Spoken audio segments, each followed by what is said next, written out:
네, 안녕하십니까. 광주 전남권 뉴스입니다. 오늘은 5.18 민주화운동 43주년 기념일입니다. 국립 5.18 민주묘지에서는 오늘 오전 10시 정부가 주관하는 기념식이 예정돼 있는데요. 기념식 준비가 한창인 국립 5.18 민주묘지에 취재기자 나가 있습니다. 네, 김혜린 기자, 비가 내리는데 준비는 잘 되고 있습니까? 네, 비가 내리고 있는 가운데 차분한 분위기 속에서 막바지 준비가 한창입니다. 무대 설치는 어제 모두 끝이 났고요. 오전 7시부터는 기념식 공연자 등 출연진들의 출입이 허용됐습니다. 지금은 곳곳에 경호 인력이 속속 배치되고 있는데요. 오늘 기념식은 5월 정신, 국민과 함께라는 주제로 오전 10시부터 거행됩니다. 국가보훈처는 올해 기념식 주제에 자유민주주의와 인권의 가치를 지켜낸 5월 정신을 기억하고 국민과 함께 이를 계승함으로써 하나 되는 대한민국으로 나아가자는 뜻을 담았다고 밝혔습니다. 올해 기념식은 다채로운 공연으로 꾸며집니다. 5.18의 상처 속에서도 5월 정신을 알리는 데 일생을 바친 어머니들의 이야기를 담은 공연이 펼쳐지고요. 가수 나훈아 씨가 80년 5월의 희생을 안타까워하며 만든 곡 엄니를 소리꾼 이봉근 씨가 헌정곡으로 바칠 예정입니다. 오늘 기념식에는 정부 주요 인사와 여야 정치권, 학생, 시민 등 3천여 명이 참석할 것으로 예상됩니다. 코로나19 방역 조치가 사라진 뒤 처음으로 열린 어제 금남로 전야제에는 시민 3천여 명이 자리를 메웠습니다. 민주주의를 되새기며 정의롭게 살아가자는 의미를 담아 열린 전야제에서는 43년 전 5월의 모습을 새롭게 해석한 연극과 함께 시민들이 참여하는 대동한마당 행사가 펼쳐졌습니다. 한편 어제 문재인 전 대통령도 국립 5.18 민주묘지를 찾아 참배했는데요. 문 전 대통령을 방명록에 5.18 민주정신이 언제나 우리 곁에 있다고 썼고 재임 중 헌법 개정안을 마련했지만 통과되지 못했다며 5.18 정신 헌법 전문 수록을 해야 한다고 강조하기도 했습니다. 지금까지 국립 5.18 민주묘지에서 KBS 뉴스 김혜린입니다. 전국 장애인 차별철폐연대가 광주에서 지하철 탑승 시위를 벌였습니다. 전국 장애인단체 회원 200여 명은 어제 광주 송정역 승강장에서 기자회견을 열고 광주시와 지자체, 타일시설과 이동권 증진 등을 요구했습니다. 시위 참가자들은 기자회견이 끝난 뒤 지하철에 한 사람씩 줄지어 탑승해 지하철 출발이 10분 정도 지연되기도 했습니다. 전장현은 광주를 시작으로 전국을 돌며 순회투쟁을 합니다. 내년 총선을 앞두고 호남 정치 1번지인 목포 선거구 입지자들의 발걸음이 빨라지고 있습니다.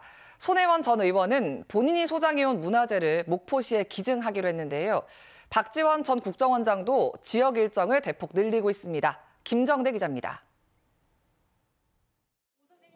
4년 전 목포 구도심 부동산 투기 의혹으로 곤혹을 샀던 손혜원 전 의원. 이제는 근대 역사의 거리로 거듭난 목포 구도심에서 본인이 소장해온 나전치기 200여 점과 토지, 건물까지 무상 기증을 약속했습니다. 당시 결백을 주장하며 목포 시민들에게 했던 약속을 이행한 거라고 덧붙였습니다. 이것은 첫 번째 기증입니다. 앞으로 두 번째, 세 번째, 마지막에는 뭐 제 재산들도 여기서 뭐가 남은 게 있다면 전부 목포를 위해서 쓸 생각을 하고 있습니다. 내년 총선에 대해서는 직접 출마할 뜻은 없다면서도 비례대표 선출을 위한 창당은 염두에 두고 있다고 밝혔습니다. 민주당을 탈당한 김남국 의원과 송영길 전 대표를 언급하며 창당이 지지자들의 아쉬움을 달래는 길이라고 부연했습니다. 박지원 전 국정원장도 목포대 초청 강연 자리에 모습을 드러냈습니다. 최근 진도와 완도, 해남 방문에 이어 이번 주에만 목포에서 2차례 강연회를 갖는 등 광폭 행보를 보이는 상황. 총선 출마에 대해서는 당장 답하기 어렵다면서도 평소 즐겨 쓰는 정치는 생물이라는 말로 대신해 가능성을 열어놨습니다.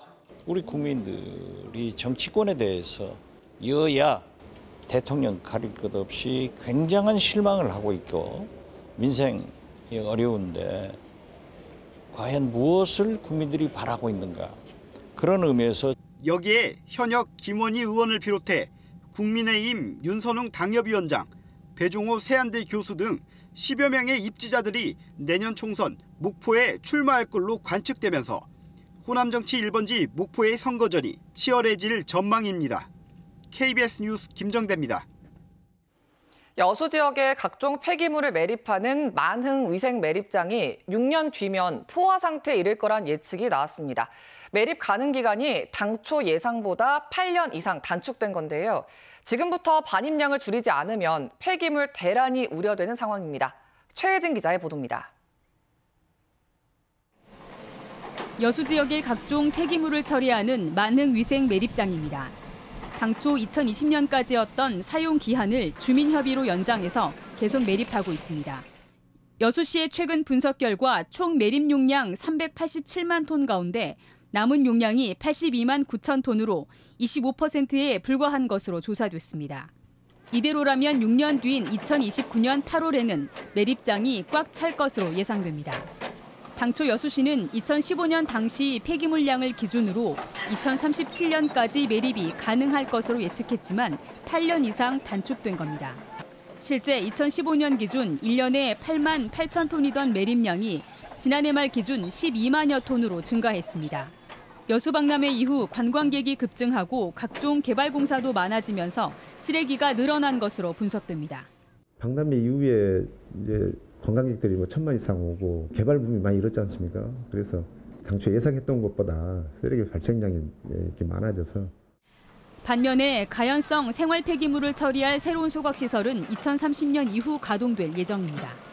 당장 반입량을 줄이지 않으면 수개월 동안 폐기물 대란이 우려되는 상황입니다. 여수시는 생활 쓰레기를 줄이고 공사장 폐기물 반입을 막기 위해서 조례를 개정하는 방안도 검토하고 있습니다. 시민들께서 우리 폐기물 배출을 줄일 수 있는 방법을 분리수거를 철저히 해주시고 산업 폐기물은 산업 폐기물을 재활용을 함으로써 자원의 재활용으로 효과도 있을 수 있고. 박람회 이후 관광도시로 거듭난 여수. 위생 매립장의 매립 가능 기간이 단축되면서 쓰레기를 줄이는 게 중요한 과제로 떠올랐습니다. KBS 뉴스 최진입니다. 누리호 3차 발사가 엿새 앞으로 다가온 가운데 1, 2, 3단의 조립이 완료됐습니다. 한국항공우주연구원은 지난주 누리호 상단부인 3단에 위성을 장착한 데 이어 누리호 3단과 1단, 2단을 체결하는 작업도 마무리했다고 밝혔습니다. 항우연은 오는 21일까지 누리호 최종 점검을 완료하고 23일 누리호를 발사대로 이송할 방침입니다. 전세 사기와 관련해 전라남도 차원의 대비책이 필요하다는 주장이 나왔습니다.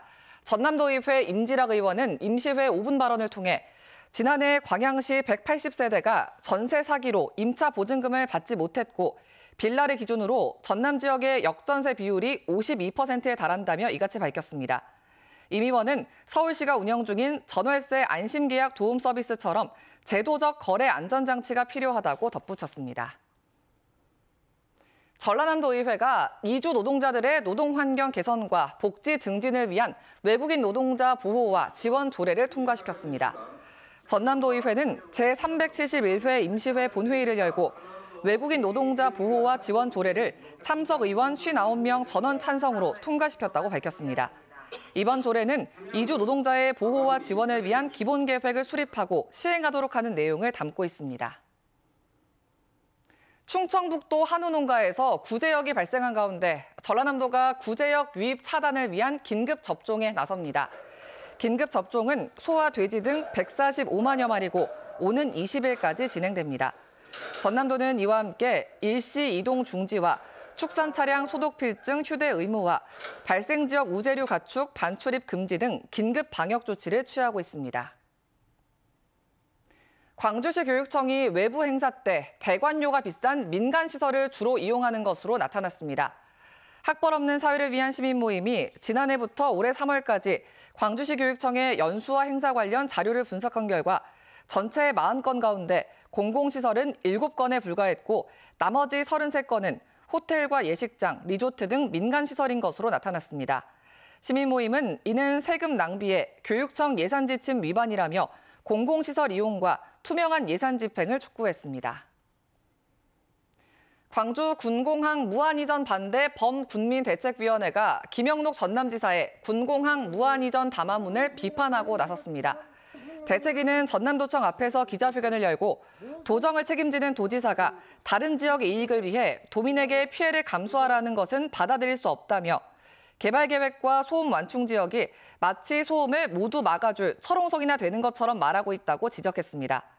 대책위는 또 김 지사가 무안 군민을 비롯한 전남도민에게 즉각 사죄하고 군공항을 무안으로 이전하려는 여론 조장 행위를 멈출 것을 촉구했습니다.